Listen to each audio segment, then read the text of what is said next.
일단은 이제 빠르게 보관 작업을 해보겠습니다. 중사까지 해봤고 결과까지 봤습니다. 확인. 자, 확인하겠습니다. 그 다음에 바닥 정삭은 그냥 2D에 가서 바닥만 찍어주면 끝입니다. 다른 거 없습니다. 이렇게 해볼게요. 자, 공정. 자, 그래서 어떤 사람은 3D에서 캐비티로 바닥을 밀기도 합니다. 자, 요 2D에 가볼게요. 밀 플래너 가서 여기 프린트물에 적힌 거는 지난번 반에는 밀 플래너 가서 첫 번째 공정으로 자, 요거 찍고 요게 10파이짜리인데 10파이짜리. 그런데 좀 이따 봤을 때 요게 8인지 10인지는 잘 모르겠지만 도면을 보면 분석을 해보고 만약에 8이 들어갈 수 있다면은 8파이짜리를 해도 되는데 요거 때문에 또 8파이짜리를 하면 전체적으로 시간이 많이 걸릴 수 있지 않습니까? 일단 10파이를 넣을게요. 그래서 이번에 10파이 정사 엔드밀하고 피니쉬로 들어가서 전사 경력을 완전히 평평한 데만 찍어주는데 자, 요 전사 경력을 내가 이렇게 찍었습니다. 그런데 내가 잘 몰라서 선생님 이것도 평평한 줄 알았습니다. 이렇게 찍을 수도 있죠. 잘 모르는 경우는. 이건 어떻게 하는지도 한번 봅시다. 바닥은 확실히 가공을 해줘야 되고 요 놈은 어떻게 되는가. 그리고 확인하고 나와서 일단 또 계산을 한번 해보면 이런 것도 기본적으로는 파트 따르기를 합니다. 지그 하면은 내일이나 배우겠지만 일자로 이렇게 치면서 벽면에 공구 자국이 울퉁불퉁 이렇게 좀 남게 됩니다. 지그 같은 거 쓰면. 그래서 그 형상을 따라 놓는 파트 따르기 같은 걸 보통 씁니다. 프로파일이나 계산하면 보세요. 요런 데는 깎이지도 않고 경고가 발생했지 않습니까? 확인해보면 이거는 에러가 아니고 경고가 나왔다는 거니까 확인하고 경고 메시지를 확인하면 됩니다. 평면이 아닌 면을 네가 찍었다. 똑똑하지요? 그러니까 평면이 아닌 면을 찍으면 이렇게 평면이 아니다라고 알려준다 이겁니다. 확인, 인정하는 겁니다. 그래서 절차 경력에 가서 얘를 Shift 누르고 이렇게 해지하셔도 되고 그냥 두셔도 되고 어차피 안 깎일 거니까. 자, 그 다음에 여기서는 자 10파이의 50% 예, 75% 있는 이번에 이렇게 할게요. 일정하게 50% 일정하게 50% 기본값이 가공 소재 거리가 3대 있는데 우리는 사실 남은 거는 0.1이지요. 0.1. 근데 상관없습니다. 어차피 그 고면을 미는 거니까 0.1이라고 안 적어도 다 밀어주고 바닥에 맞춰 밀어준다 이겁니다. 그 다음에 여기에 이속 및 속도에 가서 3100, 600 적어 보겠습니다. 사실 여기에 S값이랑 F값 적어주는 거는 요 교실에서 찾는 게 아니고 작업장에서 찾는 겁니다. 3100에 600 확인. 요거는 알루미늄이었다 생각하시고 계산 나가겠습니다. 야, 왜 이렇게 바뀌어? 잠깐만요. 야, 왜 이렇게 바뀌어버렸죠? 일정에 5mm를 제가 50mm 해버렸네. 오타네 그죠? 갑자기 깜짝 놀랐습니다. 이렇게 됐습니다. 일정에 5mm. 자, 일단 오늘 끝내기 위해서 오늘은 이대로 그냥 쭉 넘어갈게요. 내일하고 또 여러가지 자세한 부분 봅시다. 자, 그래서 황삭, 중삭, 평면, 정삭 이렇게 나왔습니다. 그 다음에 요거는 한번 비교해 볼게요. 여러분들이 아까 경사면을 7레벨로 안 밀었다 그랬지요. 그러면 경사면을 7레벨로 안 밀면 뭐가 차이가 나는지 한번 볼게요. 그러면 요 먼저 공정 여러분들 정삭을 밀 컨투어에 요걸로 하셨습니까? 요거 맞습니까? 정삭 요걸로 정삭을 요걸로 한 번에 바로 한번 해볼게요. 어떻게 되는가? 정삭을 얘를 가지고 4파이 보랜드밀 가지고 피니쉬로 들어가서 자, 여기서도 일단은 계산을 한번 해볼게요. 계산하면 어떻게 되는가? 이것까지 다 밀어버리니까 보통은 이렇게 한다 입니다. 정사 경력 지정 위에 돌출된 요면 다 선택하고 이렇게 하셨습니까? 예, 하고 확인. 정사 간격이 좀 좁으니까 우리는 보통 0.3 했던 것 같은데 요 설정에 가서 보통 밑에서 하는 방법은 어떠냐면 왔다 갔다 하면서 다 밀게 하기 위해서 요렇게 여기서 외곽 따르기로 아마 외곽 따르기로 여기 스텝 오버를 일정하게 근데 지금 이게 그 보렌트 밀이니까 0.3 정도. 여러분들은 얼마 정도 있는지 기억나십니까? 0.2 정도? 더 촘촘하게 하면 더 조도가 잘 나오겠죠. 0.2나 0.3 정도를 주고 0.2 한번 줘볼게요. 그러면 주고 계산하면 보세요. 특징을 알아야 됩니다. 한 방에 정삭을 해서 잘 됐지요.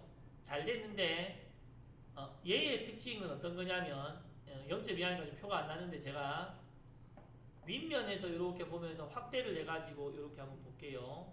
윗면에서 얘의 특징은 우리가 스티커로 치면 위에서 영역을 그려서 밑으로 내려 꽂는 겁니다. 그래서 윗면에서 확대를 이렇게 해서 보시면 여기랑 여기가 가공 간격이 일정하죠. 이렇게 맞습니까? 일정하죠.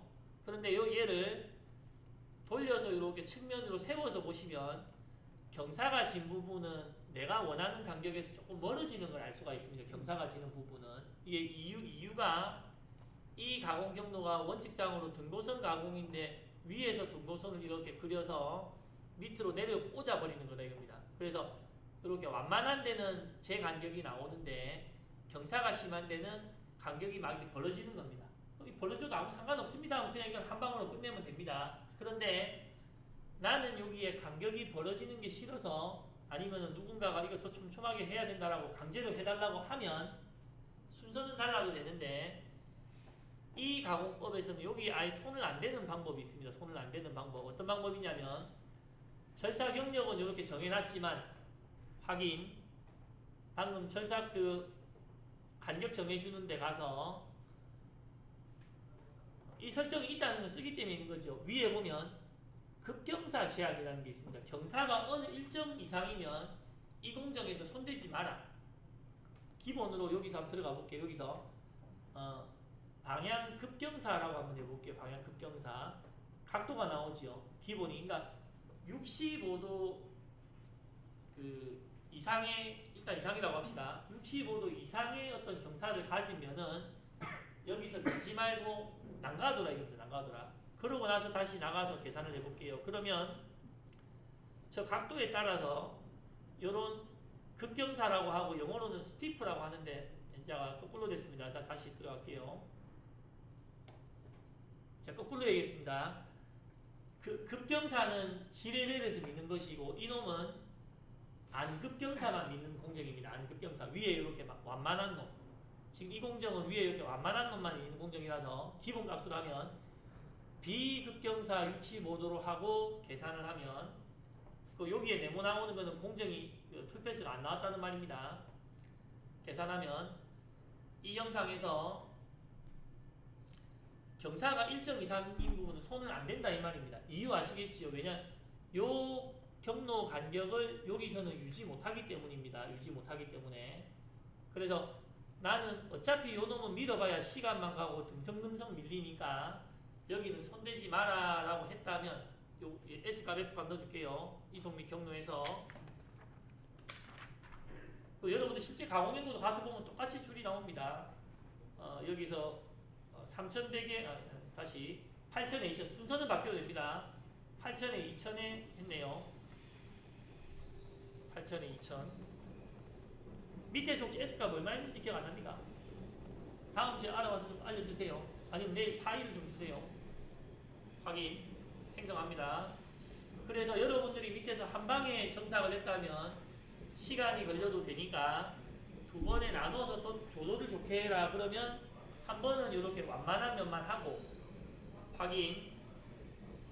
공정을 얘를 쓰는데 거의 똑같이 합니다.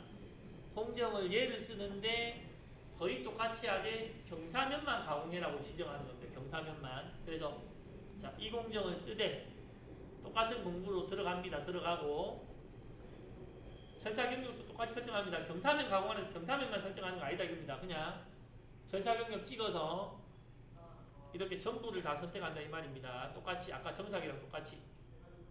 대신에 확인 여기 밑에서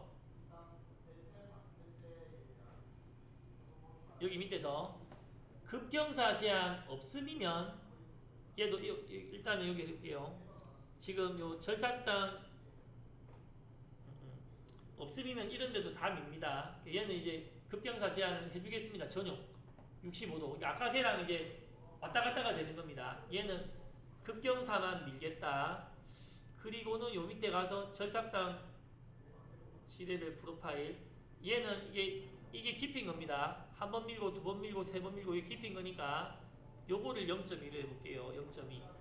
Z 높이가 0.2로 하면서 밀어주겠다. 그러고 제가 위에 요거는 생각 안 해주셔도 될 건데 지금은 계산해 볼게요. 요거만 0.2로 바꿨습니다. 급경사 전용이 0.2. 그러면 아까 거기서 손 안 댔었던 요런 급경사 영역만 얘는 원리가 측면에서 그려서 붙이는 놈이다 이겁니다. 아까 걔는 위에서 그려서 내리는 놈이고 얘는 측면에서 가서 이리 가는 놈이니까 보시면 측면이 일정 간격으로 잘 나오지요. 맞습니까? 측면이 일정 간격으로 이렇게 잘 나오는데 대신에 보세요. 대신에 얘를 만약에 급경사 전용으로 안 하면 윗면을 듬성듬성 밀어준다는 걸 또 알게 됩니다. 이 이유는 아까도 얘기했지만 얘는 측면에서 봤을 때는 완전 동일 간격인데 옆으로 밀어버리면 완만한 데는 이렇게 돌려보면 이렇게 이제 늘어난다 이겁니다. 늘어난다. 그러니까 얘랑 쟤랑 아무것도 안 하면은 이거를 두 번 미는데 약간 이렇게 듬성듬성 밀겠다. 이런 거는 손 안 대게 하기 위해서 급경사 전용으로 이렇게 한다. 그래서 정상을 조절을 조금 잘 낼 욕심이 있으면 이렇게 두 개로 나눈다 이겁니다. 경사 진국과 안 진국. 이유 아시겠습니까? 실제로 여러분들 공작물을 딱 보면 이렇게 했는지 안 했는지 표가 납니다. 이 간격이. 그래서 이것도 순서는 상관없습니다. 거의 8천. 그러니까 3번, 4번이 바뀌어도 된다는 말입니다.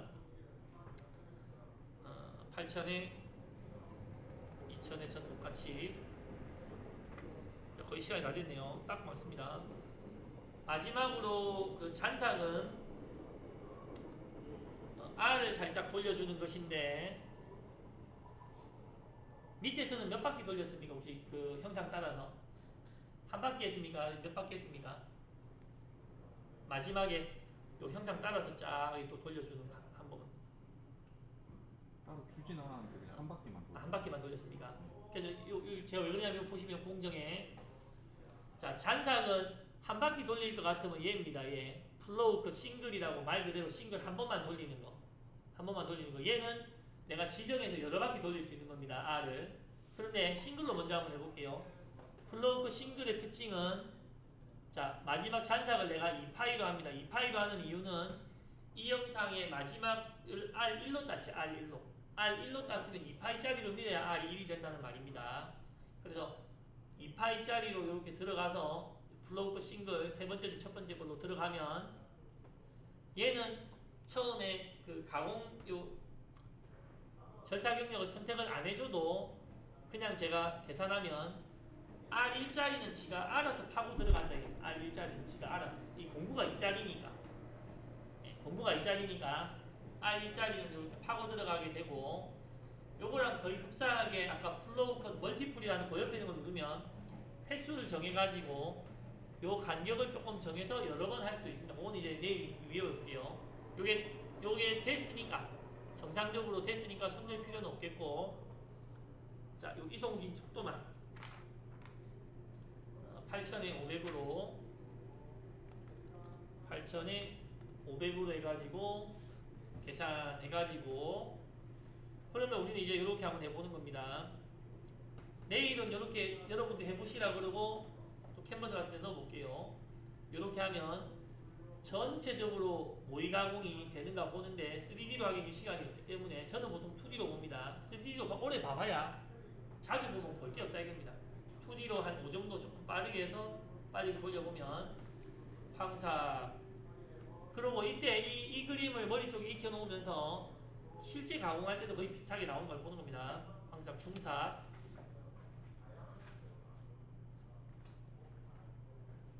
예, 바닥. 그 다음 완만한 면. 이게 이제 하이라이트. 이게 이제 정상이니까. 그리고 다음에 이런 거 할 때는 위에다가 자기 이름 같은 거 파겠습니다. 어떤 사람 뭐 러브 이런 거 파는데 욕 많이 들어먹습니다. 파도 됩니다. 그 다음 경사면. 이렇게 하면은 일정하게 쭉 나온다 이겁니다. 일정하게.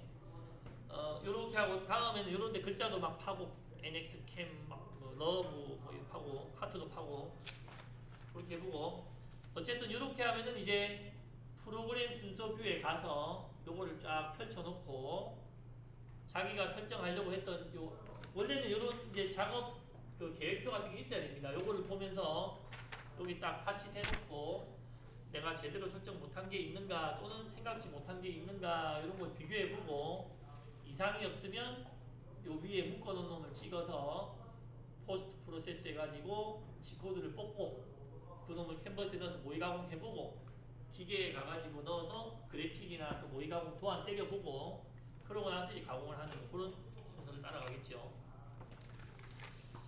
자, 오늘 조금 바쁜 관계로 여기서 약간 이제 하겠는데 우리가 2D 한번 3D 한번 그냥 캠을 별다른 특징 없이 한번 해본 겁니다. 뭐 되게 특이하다든가 이거는 예상 밖이다 이런 거 아니고 모든 반에서 하고 자격증에서도 하고 2D, 3D에서 다 하는 걸 그냥 한번 슬쩍 경험해 본 것이고 앞으로 하시면서 훨씬 더 상세하고 구체적이고 여기 없는 기계도 갖다가 쓰고 막 이런 거를 여기서 해보시게 될 겁니다. 여러분들은 계속 놓치면 안 되는 것이 캠에서 하는 거와 밑에서 실제 가공하고 작업실에 하는 거를 안 놓칠수록 이게 거리감이 없어질수록 실력이 는다 이겁니다. 그러니까 어떤 사람은 어차피 캠에서 한 거는 밑에서 잘 안 되니까 뭐 캠 따로 밑에 공작 따로 이렇게 해버리면 캠 실력도 잘 안 납니다. 그래서 캠에서 구사하는 것이 밑에서 똑같이 구현되도록 요 교육장에서는 자꾸 노력을 해보시면 어느 이런 뭐 회사에 가서도 나는 캠 쪽으로는 자신 있다 이렇게 말할 수 있다 이렇게 보시면 됩니다.